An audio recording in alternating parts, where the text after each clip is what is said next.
Everybody, आज का topic है हम लोग का सेमी ऑटोमेटिक स्टार्टर से 3 phase squirrel cage induction motor को 3 HP से एबव मोटर को क्यों चलाया जाता है, इसके पीछे क्या रीजन है। सेमी ऑटोमेटिक स्टार्टर में कंट्रोल सर्किट कैसे बनता है, पावर सर्किट कैसे बनता है, इसको आज हम लोग कैसे फंक्शन करता है इसके विषय में जानेंगे। तो सबसे पहले 3 फेज इंडक्शन मोटर में जब स्टार्टिंग में मोटर को स्टार में जोड़ा जाता है तो उस समय लाइन वोल्टेज का √3 हिस्सा ही वोल्टेज प्राप्त होता है, जिससे हमारा करंट का वैल्यू भी कम हो जाता है। तो उससे हम लोग स्टार्टिंग में स्टार में कनेक्ट करते हैं और फिर बाद में डेल्टा कर देते हैं। तो डेल्टा करने के पीछे रीजन क्या है, उस समय हमारा तीनों वाइंडिंग को फुल वोल्टेज प्राप्त होता है और मोटर अच्छे तरीके से रन करने लगती है। तो हम लोग सबसे पहले जानेंगे कि कॉन्टेक्टर क्या होता है। कॉन्टेक्टर के द्वारा हम लोग क्या बनाते हैं। NONC क्या है? NO मीन्स नॉर्मली ओपन और NC मीन्स नॉर्मली क्लोज।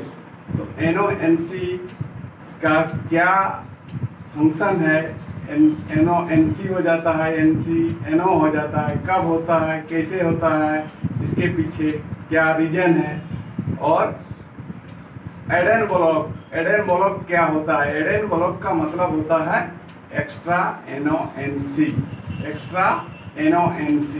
तो इसमें हम लोग का कंट्रोल सर्किट जो होता है वो एक कंट्रोल सर्किट हम लोग का बनाया हुआ है। यहाँ पर कैसे फंक्शन करता है देखिए। ये पहले स्टॉप स्विच है, फिर उसके बाद स्टार्ट स्विच है। ये 3 कॉन्टेक्टर का यूज किया जाता है सेमी ऑटोमेटिक स्टार्टर में। 3 फेज के लिए 3 कॉन्टेक्टर, 3 फेज वाला कॉन्टेक्टर हम लोग यूज करते हैं। ये डिपेंड करता है हमारा मोटर कितना HP का है, उसके हिसाब से हम लोग कॉन्टेक्टर खरीदते हैं, ठीक है। और इसमें करंट रेटिंग भी होता है। ये हम लोग का L1 है, एंड न्यूट्रल भी हो सकता है, लाइन भी हो सकता है, मतलब L2 भी हो सकता है, L3 भी हो सकता है। क्योंकि कंट्रोल सर्किट के लिए हमको या तो 440 वोल्ट का यदि कॉइल है, 415 वोल्ट का कॉइल है, तो इसमें हम लोग 2 सप्लाई देंगे। और 220 का सप्लाई है तो इसमें एक न्यूट्रल देंगे। और 110 का है तो इसमें भी एक न्यूट्रल देंगे। और इसको ट्रांसफार्मर के द्वारा हम लोग इसको स्टेप डाउन करके 110 वोल्ट देके इसको प्रचालित कर सकते हैं।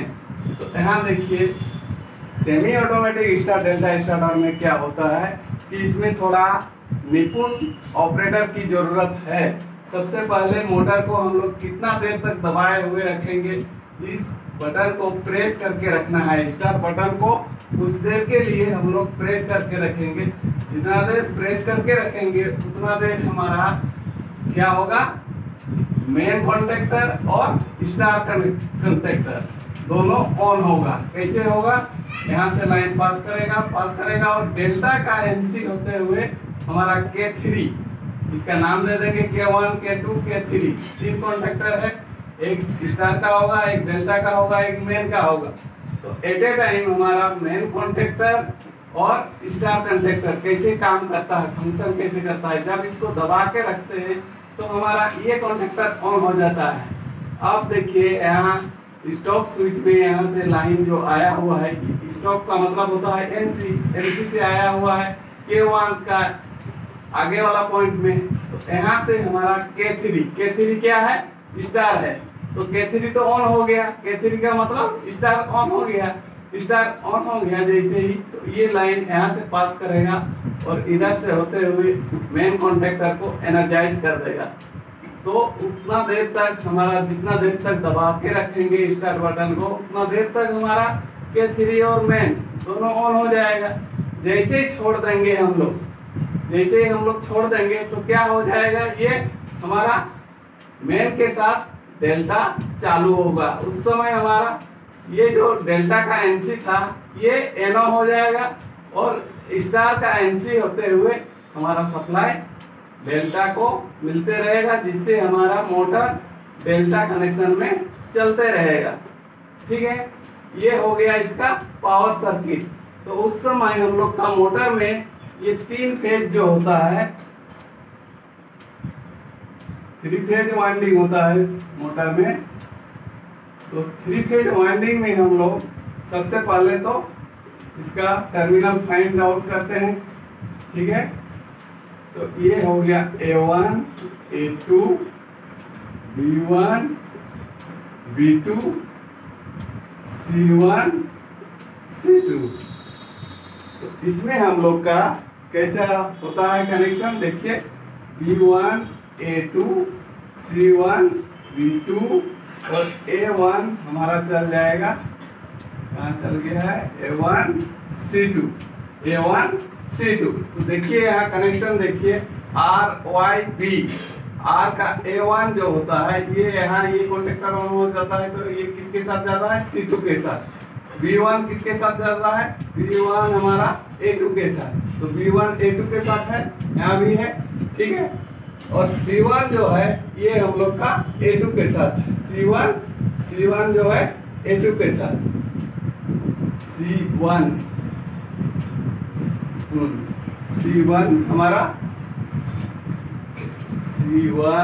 हमारा कहाँ गया, B2 के साथ। हाँ, C1 B2 के साथ। ओके, तो ये हम लोग का semi automatic star delta starter का कनेक्शन है, और इससे हम लोग कोई भी 3 फेज इंडक्शन मोटर को 5 HP या 3 HP से एबव वाले मोटर को, क्योंकि मोटर जितना बड़ा होता है उतना उसका जो रोटर का रेजिस्टेंस होता है वो बहुत कम होता है, जिसके चलते हम लोग क्या करते हैं, मोटर को स्टार्टिंग में स्टार में चलाते हैं और बाद में उसको डेल्टा में चलाया जाता है, ताकि हमारा स्टेटर वाइंडिंग जल न सके। उसके लिए हम लोग semi automatic star delta starter का प्रयोग करते हैं।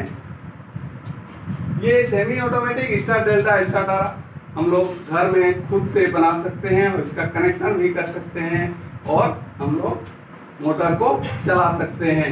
ये प्रैक्टिकली है। ठीक है, तो इसमें एनो और एनसी दो चीज का प्रयोग किया जाता है। एनो मीन्स क्या होता है, नॉर्मली ओपन, और नॉर्मली ओपन का कनेक्शन, नॉर्मली ओपन कैसा बनता है, देखिए नॉर्मली ओपन, ये नॉर्मली ओपन हो गया, और ये हो गया हमारा नॉर्मली क्लोज, ये एनसी, ये एनो। तो ये दोनों को समझना बहुत जरूरी है। जब एनसी एनो हो जाता है, फिर एनसी एनो हो जाता है, इस तरह से हम लोग का एनो और एनसी का प्रोग्राम जो होता है कॉन्टेक्टर में, हम लोग फॉरवर्ड रिवर्स में भी कर सकते हैं, है ना, इंचिंग जॉगिंग में भी कर सकते हैं। बहुत सारा इंडस्ट्रियल एप्लीकेशन है जिससे हम लोग पूरा करते हैं, और इससे हम लोग मोटर को रन कराते हैं। तो ये काम जानना बहुत ज़रूरी है। लेथ मशीन में भी इसी तरह से काम होता है, फॉरवर्ड रिवर्स का, एनो एनसी। तो मार्केट में जब भी हम लोग कॉन्टेक्टर खरीदेंगे 3 फेज का, तो उसमें एनो एनसी रहना बहुत ज़रूरी है। एनो एनसी नहीं रहेगा तो उसमें हमारा बाकी जो अदर प्रोग्राम है वो नहीं हो सकता है। इसमें मार्केट में खरीदने के लिए 1 एनो प्लस 1 एनसी का भी मिलता है, 2 एनो प्लस 2 एनसी, इस तरह से मार्केट में कॉन्टेक्टर मिलता है। उसके साथ यदि और बहुत सारा अपार्चर्स है जिसको हम लोग खरीदते हैं, जैसे एडन ब्लॉक। एडन ब्लॉक का मतलब होता है एक्स्ट्रा एनो एनसी। कोई भी कॉन्टेक्टर को अधिक प्रोग्राम में बनाने के लिए, अधिक प्रोग्राम करने के लिए हम लोग एक्स्ट्रा एनो एनसी का प्रयोग करते हैं। तो कॉन्टेक्टर हमारा इंडिया में बहुत सारा कॉन्टेक्टर है, कंपनी है, विदेश का भी कंपनी है, जैसे हम लोग का LNT हो गया, फिर हमारा मित्सुबिशी हो गया, ABB हो गया, और सीमेंस हो गया। बहुत सारा कॉन्टेक्टर हम लोग का मिलता है, जिसका बहुत सारा उपयोग में हम लोग कॉन्टैक्टर के द्वारा मोटर को, 3 फेज मोटर को रन कराने के लिए यूज में ला सकते हैं। ठीक है, आज का टॉपिक यही अंत हो गया। ये कैसे काम करता है ये जान गए कि ये स्टार है। देखिए स्टार कॉन्टैक्टर में ऊपर साइड तीनों जोड़ा हुआ है ना। और ये RYB ये क्या है, ओवरलोड रिले। ये सीरीज में रहता है ओवरलोड रिले। ठीक है, तो ये A1 B1 C1 A2 B2 C2 delta connection ये हो गया हम लोग का। ठीक है, तो डेल्टा कनेक्शन और एक तरीके से बनता है। और एक तरीका कैसा बनता है देखिए,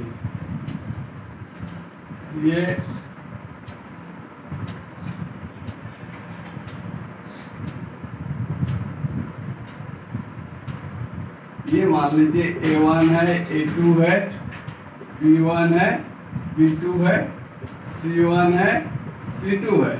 तो इसको हम लोग किस तरह से, ये इस तरह से जोड़े थे। अब A1 B2 और B1 C2 और C1 A2, इस तरीके से भी यही 2 तरीका है जिससे हम लोग मोटर को 3 फेज वाइंडिंग को हम लोग कनेक्शन करते हैं, पावर सर्किट और कंट्रोल सर्किट। ठीक है, तो हम लोग क्या करते हैं कि semi automatic star delta starter में 3 कॉन्टैक्टर होता है और ऑटोमेटिक स्टार डेल्टा स्टार्टर में कितना होता है, 3 कॉन्टैक्टर होता है प्लस एक टाइमर होता है। Timer means time delay relay, TDR जिसको हम लोग बोलते हैं। ठीक है, ये न्यूमेटिक का भी होता है और इलेक्ट्रॉनिक का भी होता है। तो हम लोग को जो सुविधा होता है वही चीज हम लोग यूज करते हैं और मोटर को चलाते हैं। ठीक है, आज का टॉपिक यहीं समाप्त हो गया।